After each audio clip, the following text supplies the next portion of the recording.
हाल ही में स्कूल व्याख्याता का जो फर्स्ट पेपर था उसमें बहुत सारे विद्यार्थी क्वालिफाई नहीं कर पा रहे और 12 जुलाई से सेकंड ग्रेड का एग्जाम है, तो उसमें फर्स्ट पेपर के लिए क्या रणनीति विद्यार्थी बनाए ताकि उसको आराम से क्वालिफाई कर पाए। जी सर, अभी जैसे फर्स्ट ग्रेड का एग्जाम हुआ है उसके अंदर बहुत से अभ्यर्थियों को 40% का क्राइटेरिया पार नहीं हुआ। पेपर का लेवल भी ठीक ठाक था, फिर भी नहीं कर पाए।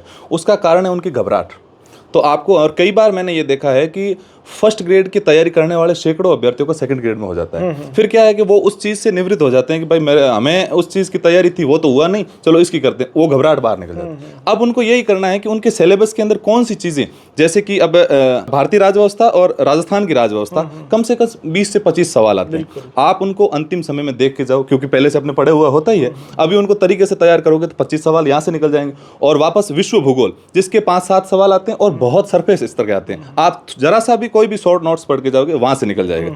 और उसके बाद भारत भूगोल के सवाल फिक्स है। जैसे हिमालय का सवाल है उनका फिक्स रहता है, जैसे नदियों का सवाल है उनका फिक्स रहता है। तो हमें उसी दृष्टिकोण को देखते हुए 20-25 दिन में ये शॉर्ट रूप में तैयार करके जाएंगे तो हम आराम से 40% का क्राइटेरिया पार कर लेंगे।